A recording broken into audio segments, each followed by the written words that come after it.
Selamat siang Pak Fandi. Selamat siang Ibu. Bagaimana Ibu? Ada yang bisa saya bantu? Berhubungan dengan perencanaan observasi kita di kelas nanti, Ya. ini kegiatan awal namanya pra-observasi Ya. sebelum kita melakukan observasi. Tujuan di sini untuk mengetahui kesiapan observer dalam melakukan observasi nanti. Mungkin di sini saya akan menanyakan beberapa kepada Pak untuk persiapan observasinya. Apa tujuan pembelajaran yang akan dicapai saat observasi nanti? Ada tujuan pembelajaran yang akan kita laksanakan dulu. Ada Kamis depan di dalam kegiatan observasi nanti saya mengambil ada 2 tujuan pembelajaran, di mana yang pertama itu peserta didik mampu memahami jenis-jenis dari pelestarian alam, sedangkan yang kedua itu peserta didik mampu menganalisis upaya penanggulangan kerusakan alam dengan tetap bertahan pada prinsip kebenekaan yang global, bernalar dan berpikir kreatif. Berarti area pengembangannya sampai di mana Pak saat pembelajaran nanti? Saya mengharapkan itu bagaimana saya mulai dari memberi pemahaman tentang konsep keragaman alam dengan konsep pelestarian lingkungan, serta saya menunjukkan aktivitas-aktivitas yang dapat yang akhirnya bisa merusak lingkungan yang ada. Kemudian setelah dari menunjukkan bagaimana konsep keragaman dan pelestarian lingkungan, terus aktivitas-aktivitas yang dapat merusak lingkungan, akhirnya saya akan menstimulasi siswa agar mereka bisa memunculkan ide sebagai solusi dalam rangka pelestarian alam. Strategi yang tepatnya mungkin yang sudah direncanakan itu seperti apa? Strateginya mungkin saya mulai dulu dengan kita mulai dari pemahaman konsep dulu. Saya menampilkan video pembelajaran sebagai media pembelajaran. Kemudian kita jeda dulu. Saya menampilkan video pembelajaran yang berisi bagaimana konsep keragaman dan pelestarian. Dengan di dalam video itu dia juga memuat aktivitas-aktivitas yang dilakukan oleh manusia selama ini yang berakibat atau berdampak pada bagaimana kerusakan alam itu bisa terjadi. Kemudian dari situ saya coba menggali ide-ide atau pikiran dari mereka bagaimana kira-kira solusi yang paling terbaik yang dapat dilakukan oleh para siswa kita, bagaimana mereka bisa menanggulangi kerusakan alam tersebut. Berarti medianya sudah terlihat ya Pak? Sudah. Kira-kira kapan waktunya yang direncanakan untuk dilaksanakan observasi? Ya, insya Allah Kamis depan, pada jam pertama. Berarti kita akan bertemu di Kamis depan ya Pak? Iya. Jam pertama. Ya. Terima kasih Pak atas waktunya. Terima kasih Ibu atas kerjasama. Siap.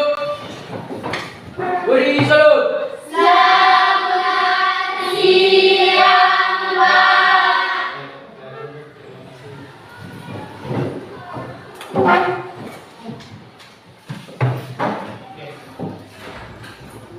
Selamat siang semua. Siap Pak. Siapa yang tidak ada? Sama Pak. Semangat sudah dari semakin di belakang. Stop video.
Pengabaran merupakan sejumlah barang maupun jasa yang ditawarkan oleh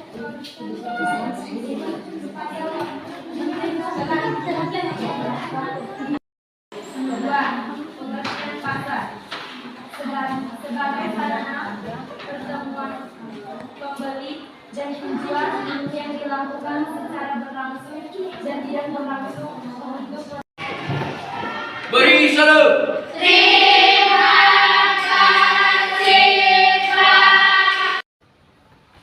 Selamat pagi, berjumpa kembali dengan percakapan pasca observasi bersama saya Juwana Yasin, calon guru penggerak angkatan 9 dari Kabupaten Ende. Bersama saya Bapak Fandi sebagai guru yang saya observasi dan Pak Charles sebagai pengajar praktik saya di pendidikan guru penggerak angkatan 9. Selamat pagi Pak berdua. Ya, Pagi. Apa sehat hari ini? Siap. Alhamdulillah sehat. Baik Bapak, saya langsung ke Pak Iya. Fandi. Pak, ini pembicaraan tentang pasca observasi setelah kemarin kita sudah praobservasi. Hari ini kita melakukan pasca observasi. Nah, di pasca observasi ini tujuan itu mengevaluasi sejauh mana proses pembelajaran yang sudah Bapak lakukan di kelas. Bapak begini, Bapak mungkin bisa ceritakan sedikit tentang pengalaman mengajar Bapak di kelas selama observasi kemarin. Mungkin ada yang kayak Baik ada Ibu. perubahan begitu. Ya, terima kasih. Mungkin yang pertama-tama tuh ya saya sedikit gugup Ibu. Ya mungkin karena baru pertama kali ya kita diobservasi. Selama ini kan kita terbiasa dengan disupervisi dan sebagainya. Jadi selama ini mungkin kita mengajar sendiri dengan siswa, tapi tiba-tiba kok ada teman atau rekan sejawat yang duduk di belakang siswa dan harus memperhatikan selama proses pembelajaran. Tapi alhamdulillah proses pembelajaran itu berjalan aman dari awal pembelajaran sampai dengan akhir. Begini Bapak, berarti kita sudah mulai terbiasa ya Bapak sekarang. Apa langkah-langkah atau tahapan yang sudah Bapak lakukan di kelas kemarin? Bapak coba bisa ceritakan kembali. Kalau tahapan yang saya lakukan atau yang saya laksanakan di kelas itu, pertama ya kita sudah tahu sebagai seorang guru sebelum masuk ke kelas kita tentu mempersiapkan perangkat, atau dalam istilah kita sekarang ini lebih kepada modul ajar, di mana area pengembangan itu saya pertama dimulai dengan area pengembangan di bidang pengetahuan atau ranah pengetahuan, di mana tujuan pembelajaran itu pada saat observasi kemarin adalah mengidentifikasi kerusakan dan kelestarian alam. Dan dimensi P5 yang coba saya munculkan nanti di akhir pembelajaran itu adalah bernalar kritis, berkebinekaan global, dan berpikir kreatif. Itu saja Bapak. Iya.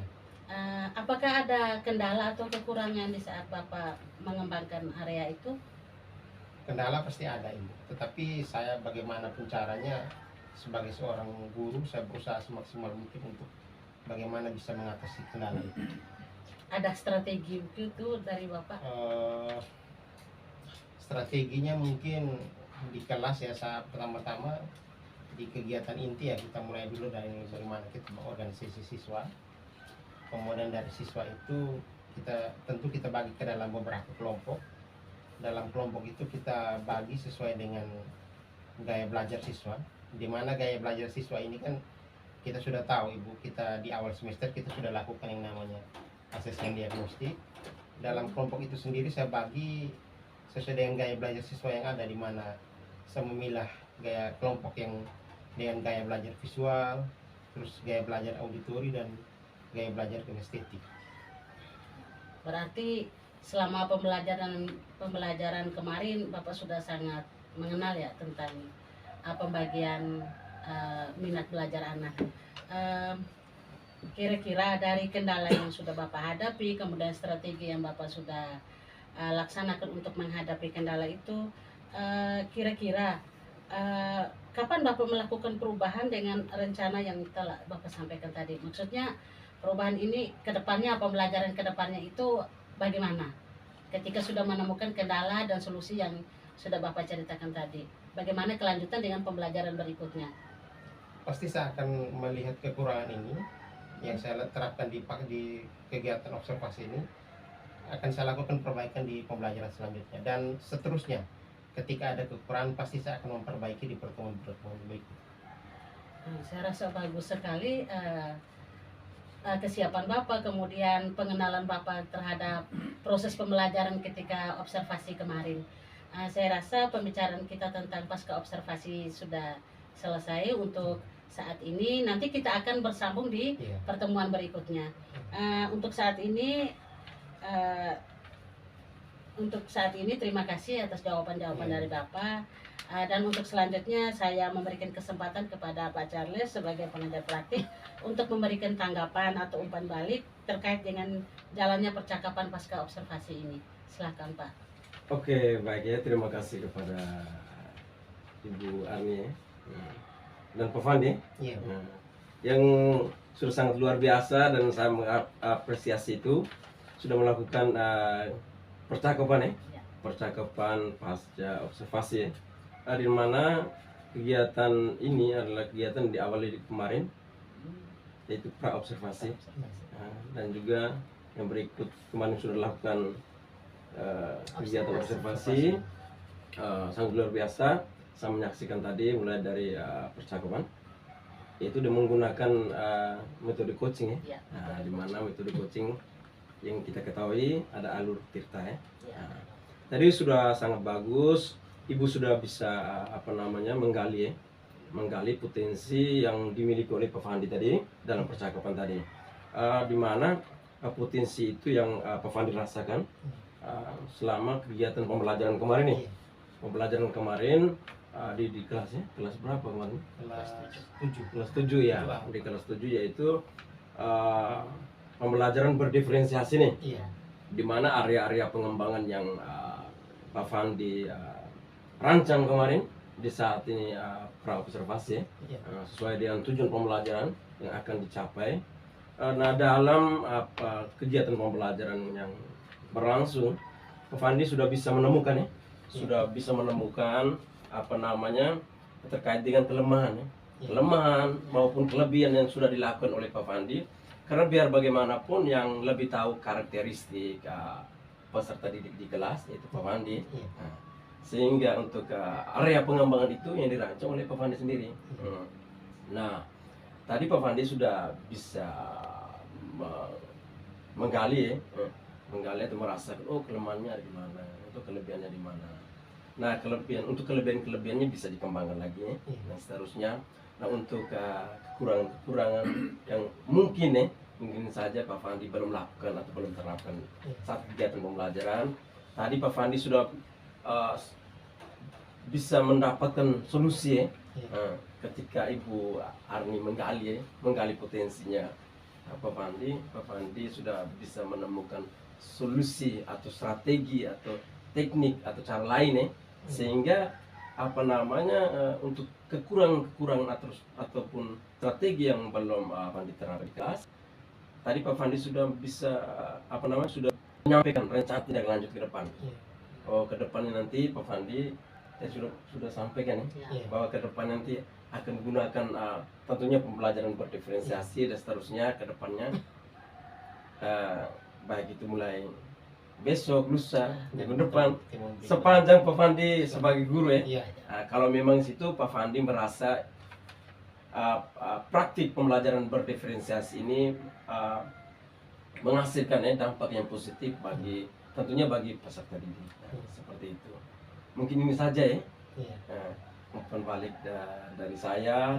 Semoga teknik percakapan yang sudah Pak Fandi dan Ibu Arni lakukan ini, mulai dari pra observasi, terus observasi dan pasca observasi, bisa dilakukan kapan saja, dan bukan saja Pak Fandi dan Ibu Arni, bisa saja mengimbas kepada kepada bapak ibu guru atau rekan-rekan sejawat di sekolah, dan juga bisa membangun komunikasi juga dengan pimpinan.